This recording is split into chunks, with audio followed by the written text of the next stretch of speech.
Welcome to our 8th session of our Households of Faith study. By now, I've hoped that you've learned something, that you've taken something away that you can apply to make your home a more spiritually vibrant household. So far, we've looked at spiritual conversations and spiritual practices. And today, we begin the first of two on the idea of intentional hospitality. Today, I want to introduce to you that idea and how the Bible speaks about hospitality. And the next time, we'll look at the research on what hospitality has to do with a spiritually vibrant home. So what do you think of when you think of hospitality? Take a second to pause the video here and think about it, or ask the person that you're watching this with, what does it look like to be hospitable? You know, when I think of hospitality, I often think of hosting family and the ones that I love the most over for a meal, for a campfire, or just for a game night together. But you know, as the Bible talks about hospitality, it's much wider than that. The net of those people that we invite into our home is so much bigger than just the ones that we know and love and are comfortable with. Hear this from Leviticus, the Old Testament. When a stranger sojourns with you in your land, you shall not do him wrong. Rather, you shall treat the stranger who sojourns with you as the native among you, and you shall love him as yourself, for you were strangers in the land of Egypt. Leviticus called the people of Israel to practice hospitality with those who were foreigners, with those who didn't look like them, who didn't talk like them, who maybe even didn't believe in the same God as them, because they used to be foreigners when they were prisoners in Egypt. Even in the New Testament, Jesus tells his disciples to not take anything with them when they go from town to town. They had to rely on the hospitality of others.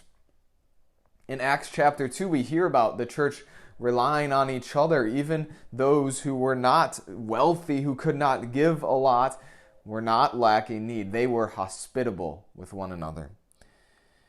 And even Paul exhorts all Christians to practice hospitality. So for the study, when we talk about hospitality here, we're not talking about when you invite your family over. Well, that is a good thing, and we should all practice that form of hospitality. The definition that Barna and LHM used in their research of hospitality was inviting those people into our homes that were not our family members, that were those who are outside of our immediate household, whether that be friends, a visiting neighbor, a missionary, anyone who's not our household member but is invited and comes in to our home. That's why I'm standing here in my kitchen. So many of these things of intentional hospitality happen over a meal. We'll talk a little bit more about that next time as we dive into the research of what it says about hospitality. I have two discussion questions for you today. What makes the biblical model of hospitality easy? But what makes it difficult as well, and why? Question 2. How do you practice hospitality in your house? Think about the ways that you and your family engage in this practice of hospitality.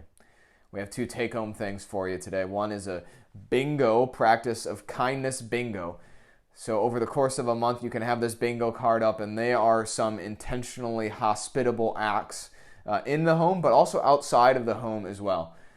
And then the second take home we have for you is the idea of a kindness plate. So making something and giving it to someone that you love.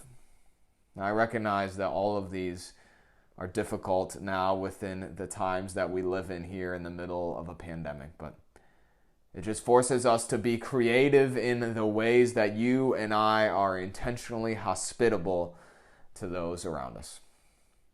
Next time, we'll begin our second part of intentional hospitality as we look at the research and what it says. Thanks for joining us this time on Households of Faith. We'll see you next time. God bless your day.